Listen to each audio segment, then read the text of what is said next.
함께 상고할 하나님의 말씀은 요한복음 9장 1절부터 3절까지의 말씀입니다.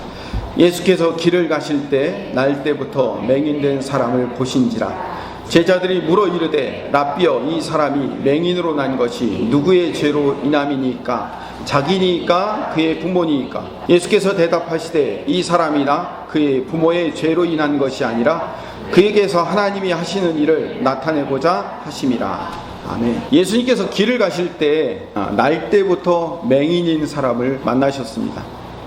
그 맹인된 사람을 보고 제자들이 이렇게 질문합니다. 2절에 보니까 이 사람이 맹인으로 난 것이 누구의 죄로 인함이니까? 자기니까 그의 부모니까? 이 질문은요, 당시 유대인들이 가지고 있었던 사고방식, 아니 인간이 가지고 있던 사고방식을 그대로 보여주고 있는 질문입니다. 인간은 고통이 따를 건데 그 고통을 당하는 사람에게 그 원인이 있다고 생각하는 거예요. 고통이 있으면 그 고통의 원인이 그 사람에게 있다고 생각하는 거죠.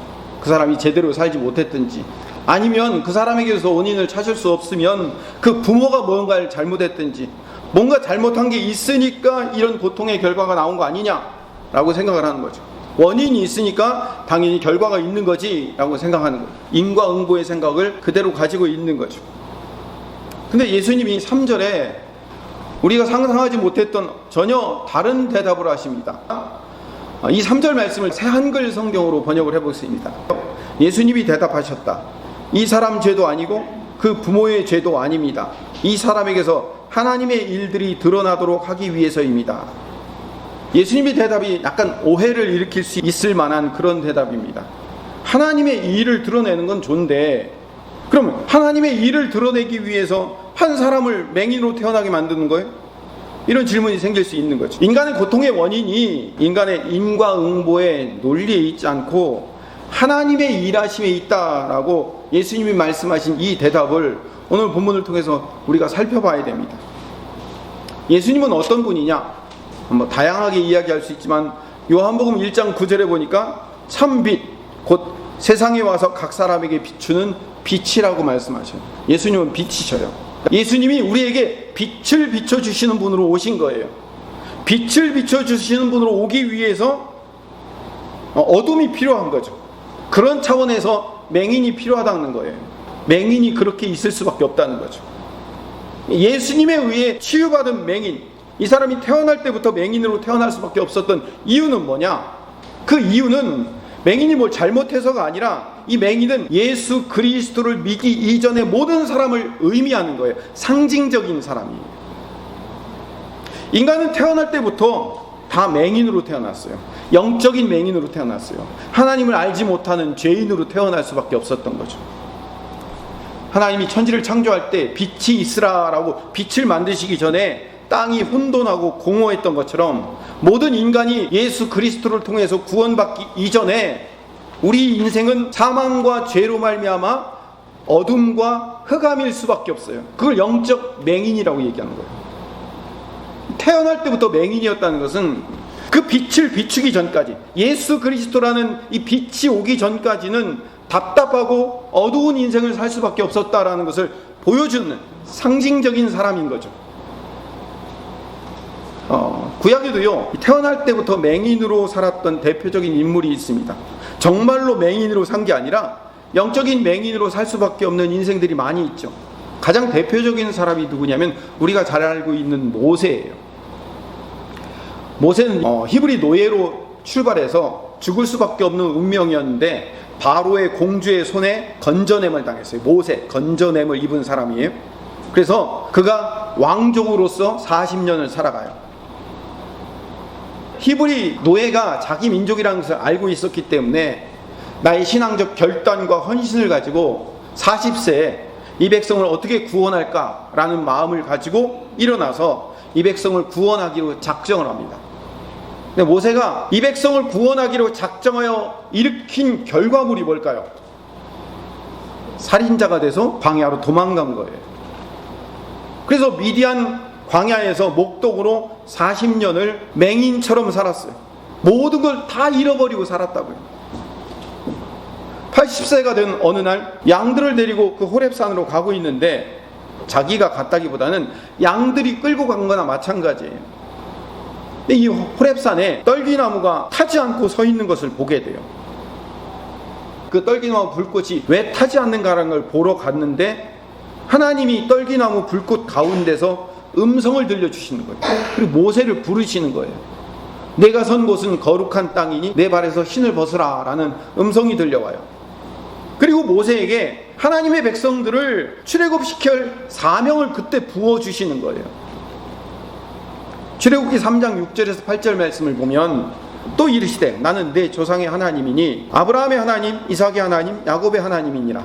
모세가 하나님 배우기를 두려워하여 얼굴을 가리매 여호와께서 이르시되 내가 애굽에 있는 내 백성의 고통을 분명히 보고 그들의 감독자로 말미암아 부르짖음을 듣고 그 근심을 알고 내가 내려가서 그들을 애굽인의 손에서 건져내고 그들을 그 땅에서 인도하여 아름답고 광대한 땅, 젖과 꿀이 흐르는 땅, 가나안 족속, 헷 족속, 아모리 족속, 브리스 족속, 히위 족속, 여부스 족속의 지방에 데려가려 하노라. 이 엄청난 구원 사역을 위해서 모세를 불러내신 거예요. 근데 언제 불러냈어요? 80세에 불러냈어요. 내 인생은 이제 끝났다고 생각한 그때에 모세를 불러내신 거예요. 이전에도 내 인생은 암흑과 같은 삶이었는데 이제 앞으로도 내 인생은 끝났다고 생각한 그때 모세를 불러내셔서 그에게 사명을 주셨어요. 모세를 부르기 직전까지 방금도 얘기했지만 애굽에서 왕자로 살았던 40년의 모든 삶을 다 버리고 잊어버리고 목동으로 살면서 모든 것을 잊어버려고 하는 암흑의 삶을 살았어. 모세 인생을 나한테 대입해 보시오. 모세 이 광야의 40년의 인생이 아마 그 모세 인생 가운데 가장 답답한 인생이었을 거예요. 아무것도 눈에 보이지 않는 인생. 뭐 양들을 치고 밥 먹고 사니까 눈 뜨고 살면서 보겠죠. 보지만 영적으로는 모든 것이 다 가려져 있어요.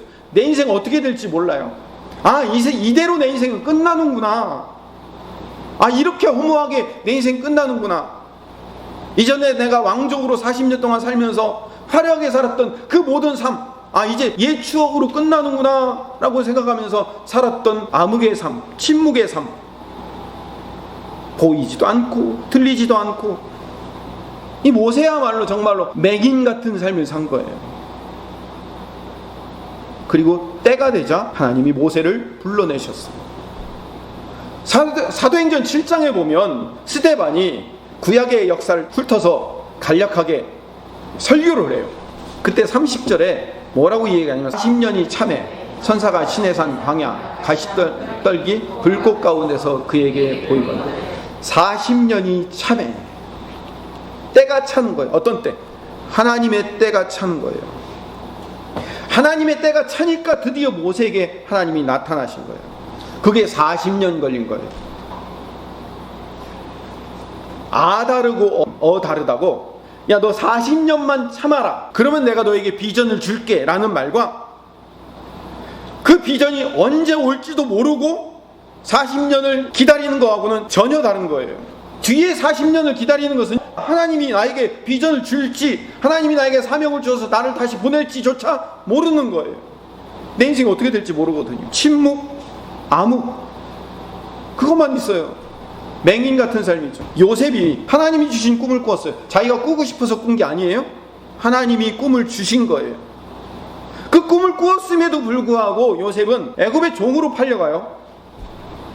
언제 내가 고향으로 돌아갈지도 모른 채 그 꿈이 소망 없이 잊어버려지고, 하나님이 나에게 주신 꿈은 고사하고 내가 이 노예 생활에서 풀려나서 집으로만이라도 돌아갔으면 좋겠다라는 소망을 품고 사는데 그것조차도 안 돼요. 나중에는 감옥살이를 해요. 강간 미수범이라는 이름을 달고 왕의 감옥에서. 요셉은 13년 동안 노예로 살면서 그 왕의 감옥에 침묵과 암흑 속에 맹인으로 살 수밖에 없었어요.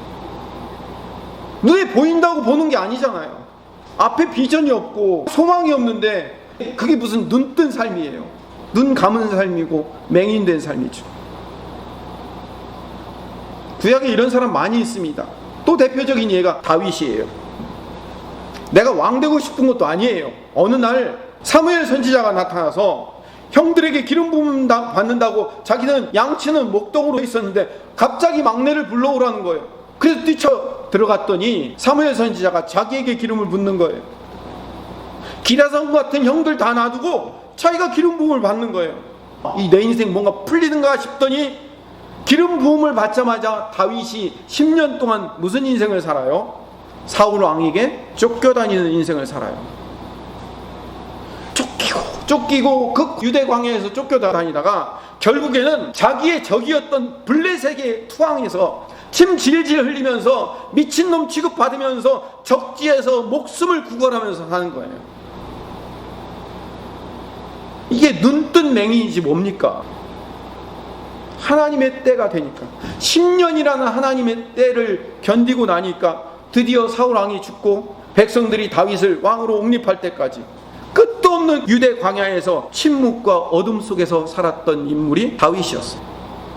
하나님의 때가 차기까지, 하나님의 때가 완성될 때까지 하나님의 백성들은 맹인처럼 버려진 것 같고 외면당한 것 같고 아무것도 아닌 상태로 사는 거예요. 내가 이렇게 열심히 살았는데 내 인생 도대체 이게 뭐지? 이러려고 내가 이렇게 열심히 했나? 라고 생각이 들 정도로 내 인생 아무것도 아닌, 이제 내 인생은 이대로 끝나나 보다, 이렇게 허무하게 끝나는 게 내 인생인가 보다 라고 생각할 때까지 하나님은 우리를 침묵과 암흑과 어둠 속에 살게 하시더라고요. 하나님이 우리에게 비전을 주시고 사명을 주시고 그 사명을 다지게 하시고 목적을 각오하고 결심하고 사명을 위해서 때를 준비하면서 훈련한 멋진 인생이죠. 우리를 그렇게 멋지게 우리를 불러내신 게 아니에요. 침묵과 어둠 속에서 과연 하나님 살아계시면 이런 거 맞아? 라는 끝없는 질문과 질문 속에서 맹인 같은 삶을 살게 내버려 두시는 것 같아요. 과연 하나님 계신가 하고 하나님이 나를 내버려 두시는 것 같은 그런 인생을 살게 되는 거예요.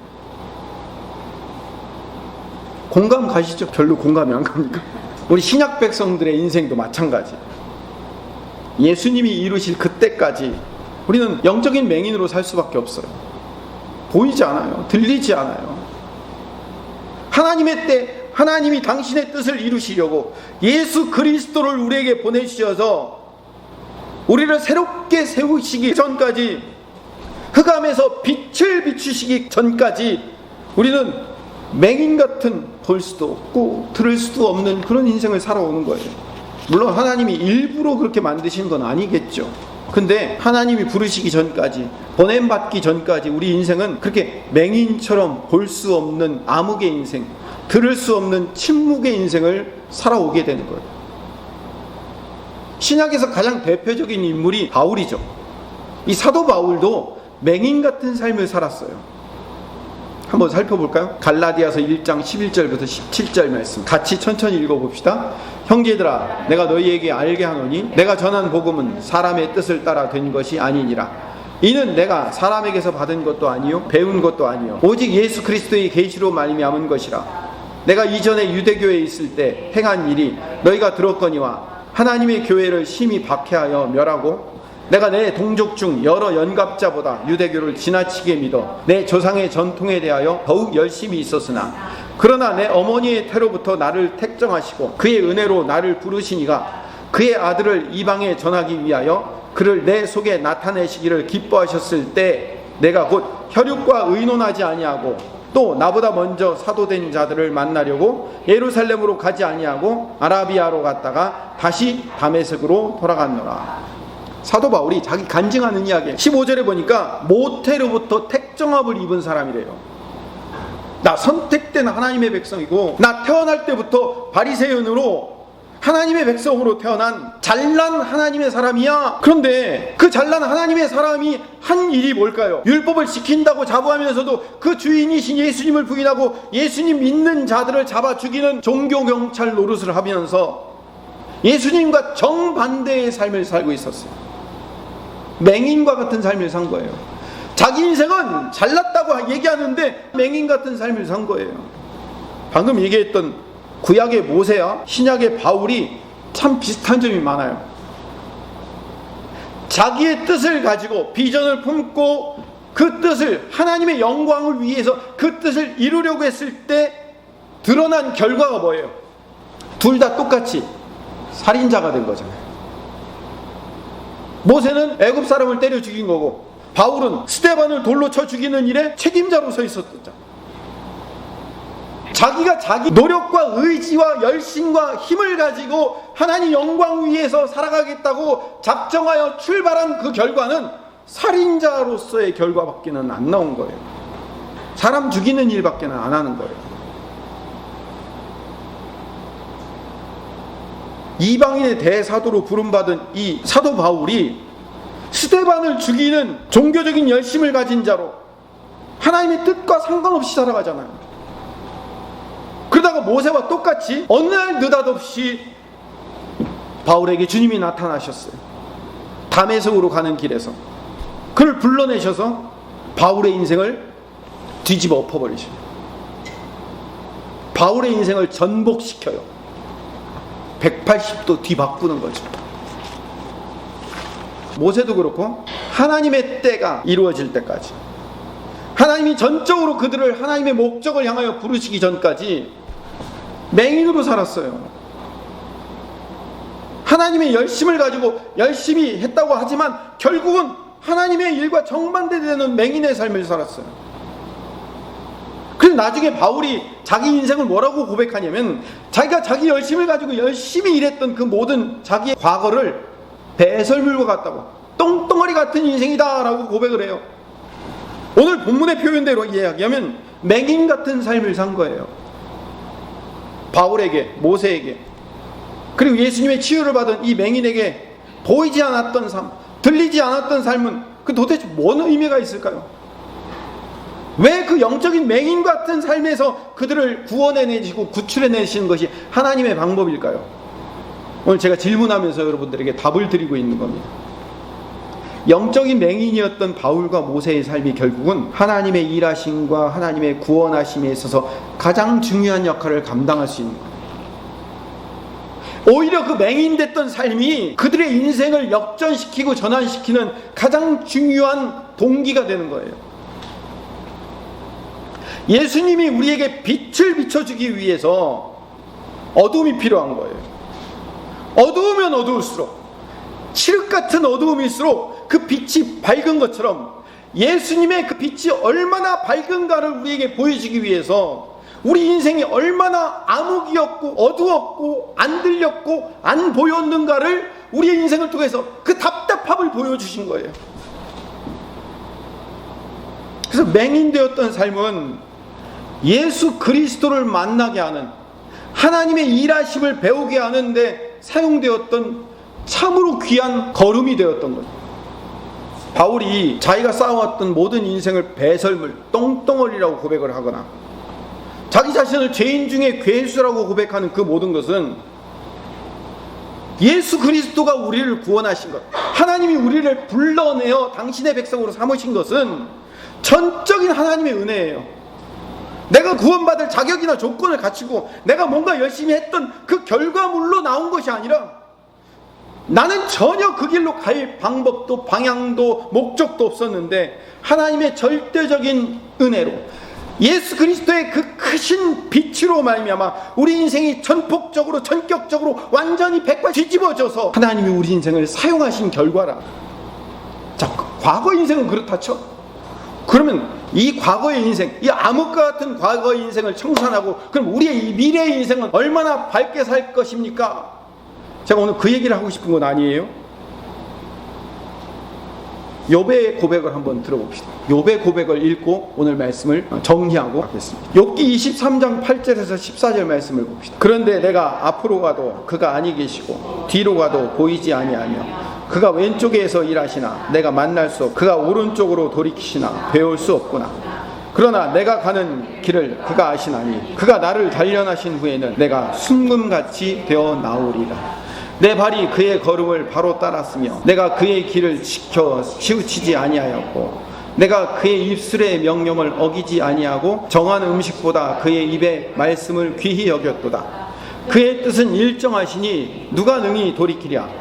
그의 마음에 하고자 하시는 것이면 그것을 행하시나니 그런즉 내게 작정하신 것을 이루실 것이라. 이런 일이 그에게 많이 있느니라. 아멘. 8절 9절 말씀을 다시 보면 욥이 맹인 같은 삶을 살았대요.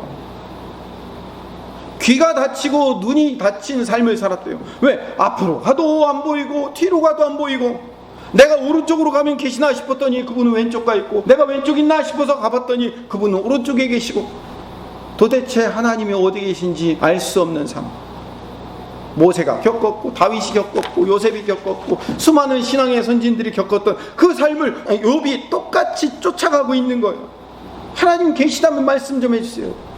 하나님 살아계시면 나에게 좀 응답하셔서 내 인생이 어떻게, 어떤 방향으로 어떻게 갈지를 좀 알려놔 주시고 나에게 이런 고난을 주세요. 욥이 얼마나 답답하겠냐고요. 욥의 인생이 얼마나 앞이 안 보이는 인생이겠냐고요. 근데 여러분, 오늘 욥이 그런 답답한 인생 가운데서도 아주 기가 막힌 대답을 하고 있어요.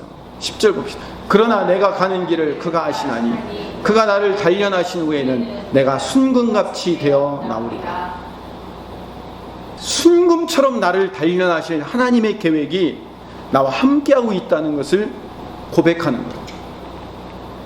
앞이 닫혀있고 귀가 들리지 않고 아무것도 없는 암흑 속에서 고백한 이 고백이 여러분의 고백이 되시기를 간절히 소망합니다. 우리가 답답하여 하나님의 뜻이 도대체 무엇인지 아무것도 알 수 없는 그 상황 속에서 욥이 한 고백이 나의 고백이 돼야 되는 거예요. 어디로 갔는지 어떻게 가는지 몰라요.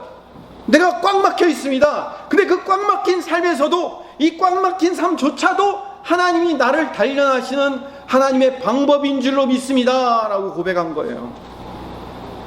13절에 그의 뜻은 일정하시니 그분의 뜻은 일관되대요. 누가 능히 그분의 뜻을 돌이킬 수가 없어요. 하나님은 한번 마음에 하고자 하시면 그것을 끝까지 이루시는 분이에요. 하나님이 요셉을 종살이로 감옥에 두고자 작정하셨으면 그 뜻을 끝까지 이루셨어요. 하나님의 뜻이 완성되어 요셉이 하나님의 백성의 삶으로서의 그 출발이 시작될 때까지 하나님은 그 뜻을 일정하게 이루셔요. 14절 그런즉 내게 작정하신 것을 이루실 것이라. 내게, 욥에게 작정하신 그 고난의 과정이 계속 이루어질 거래요. 이런 일이 그에게 많이 있느니라. 하나님이 이런 일을 많이 행하시고 계신 거예요. 모세가 그랬고, 요셉이 그랬고, 다윗이 그랬고, 바울이 그런 거예요. 우리의 인생이 그런 거예요. 욥이 지금 23장에 이 고백을 하고 있는 이 당시가 어떤 상황이었는지 아십니까? 아직 자기에게 닥친 그 고난에 대한 답을 찾지 못한 상황이에요. 여전히 새 친구들은 욥에게 너 빨리 회개해야 된다.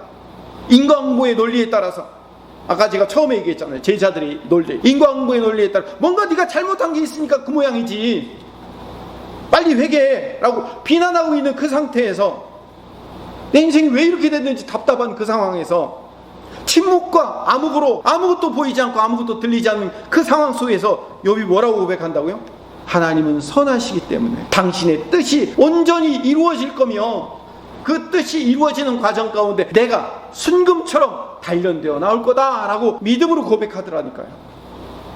대단하잖아요. 대단하죠. 이 고백은 결국 욥의 인생에서 하나님께서 깨닫게 하실 때까지, 하나님의 때가 될 때까지 내 인생에 어둠이 있고 흑암이 있어도 하나님, 내가 그거 견디며 가겠습니다. 이 고백과 같은 고백인 거죠. 말씀을 정리합시다.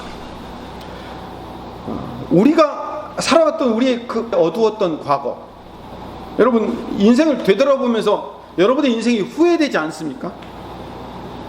후회하지 않는 인생은 아무도 없어요. 누구나 다 자기의 인생을 후회합니다. 그렇게 살지 말걸 라고 후회해요. 참 후회가 많아요. 여기 앉아있는 여러분과 저 중에 가장 후회가 많은 사람이 누굴까요? 저예요. 저처럼 후회가 많은 인생이 없어요. 좀 열심히 살 걸, 좀 더 제대로 살 걸, 참 후회가 많아요. 근데 그 후회 많은 그 인생, 그 과거가 하나님께서 예수 그리스도를 통해서 우리에게 빛을 주시는 그 빛이 얼마나 크다는 것을 보여주기 위한 하나님의 계획의 일부분이었대요. 이게 중요한 거예요.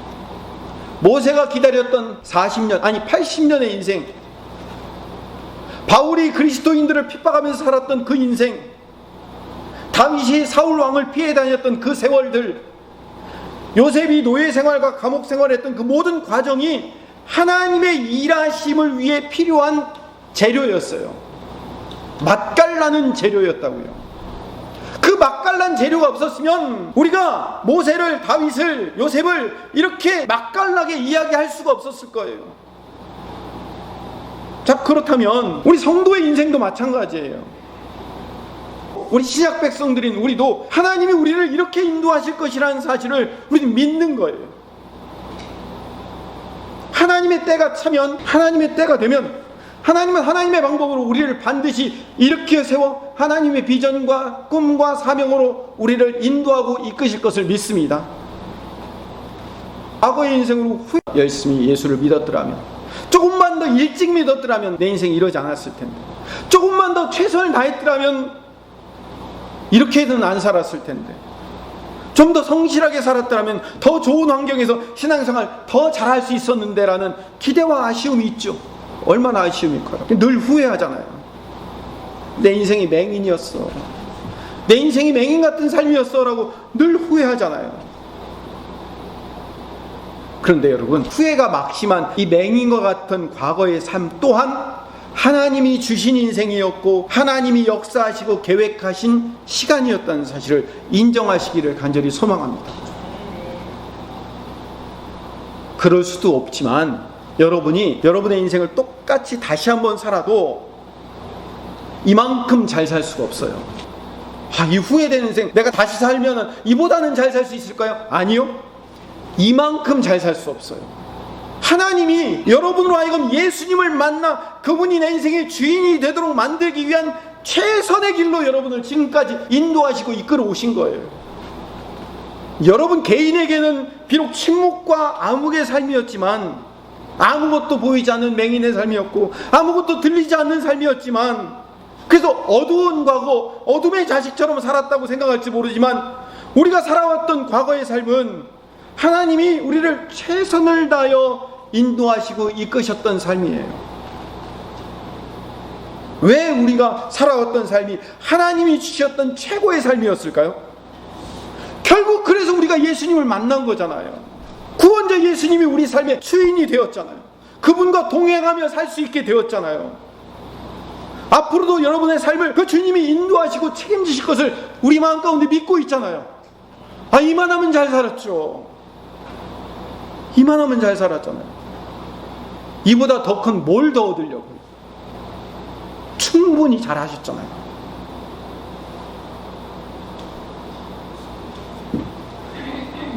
맹인과 같았던 과거를 되돌아보는 이유는 앞으로의 인생도 그럴 수 있어요. 하나님은 최고의 길로, 최선의 길로 나를 인도하신 것처럼 앞으로도 최고의 길로, 최선의 길로 하나님이 내 인생을 인도하시고 이끄실 겁니다. 아멘? 근데 그게 내가 보기에 어떤 길인가가 중요하지 않아요. 하나님이 원하시는 길이지 내가 원하는 길이 아니라고요. 내가 신앙생활을 잘했기 때문에 좋은 결과를 얻었고, 내가 신앙생활을 거지발사하게까지 했기 때문에 못했고 못 이루었고 나쁜 결과를 얻었다가 아니라, 앞으로 내가 어떤 인생을 살든지 하나님이 내 인생을 순금처럼 정금처럼 하나님의 자녀로 나를 세우시며 인도하실 것이라는 사실을 욥처럼 고백해야 된다는 거예요. 그게 중요한 거예요. 하나님이 하나님의 때 하나님의 방법으로 우리를 최고의 방법으로, 최선의 방법으로 최고의 사람들을 붙여주어서 여기까지 인도해 오셨어요. 앞으로도 그렇게 인도하실 거예요. 내가 여기만 아니었으면, 이 가정만이었으면, 이 사람만 아니었으면 아니라 여러분에게 최고와 최선과 가장 엄청난 것을 주어서 여러분으로 하여금 예수님을 만나고 그분과 동행하며 그분을 주인으로 모시고 살 수 있도록 여러분의 인생과 환경을 하나님께서 당신의 자녀에게 최고의 것을 부어주고 계시는 그 하나님을 신뢰하고 믿고 사는 하나님의 백성 되시기를 간절히 소망합니다. 하나님이 우리 인생을 그렇게 끌고 가고 계셔요. 그걸 믿어야 돼요. 그 믿음을 놓치지 말아야 됩니다. 하나님은 오늘도 지금도 최선을 다해 여러분을 최고의 길로 인도하고 계십니다. 아니, 하나님 나를 최고로 인도하고 최선으로 인도한 게 요 모양 요 꼴이에요. 그건 여러분의 생각이고 여러분의 생각 가운데 아닌 것처럼 느껴지는 것뿐이고 하나님은 그렇지 않다니까요. 모세는 80년의 인생을 원망할 수 있고 다윗은 10년 동안 쫓겨다녔던, 그래서 블레셋 사람들에게 미친 척하고 있는 그 과거의 모습이 얼마나 원망스럽고 후회되고, 내가 이렇게 살지 말았어야 되는데, 내가 블레셋에 가서 미쳤지, 내가 미쳤지, 내가 왜 그런 짓을 해가지고 창피하게 부끄럽게 그렇게 살 수밖에 없었는가 라고 후회할지 모르겠지만, 하나님이 우리에게 설교 제목 주시려고, 아, 다윗도 이렇게 살았는데 라는 것을 보여주기 위한 최고의 방법으로 지금 다윗을 인도했다니까요. 그런 것처럼 하나님이 우리 인생을 그렇게 최고로 인도하고 계시다는 사실, 그걸 든든히 믿는 거예요. 하나님이 예수님을 통해서 우리 삶을 최고로, 최선으로 인도하고 계시다는 사실을 믿고 있다면 이게 가장 큰 복이에요. 빛이신 예수님을 만나고 그분이 내 인생을 이끌고 있으며 그분을 믿고 사는 것이 내 인생의 가장 큰 복이다라는 사실을 깨달았는데, 이보다 더 큰 복이 어디 있습니까? 그 복을 지금도 누리고 있지만 앞으로도 끊임없이 누리며 사시는 하나님의 멋진 백성, 예수 그리스도의 귀한 백성들 되시기를 간절히 소망합니다. 우리 함께 찬양하고 기도합시다. 당신은 영광의 왕, 찬양합시다.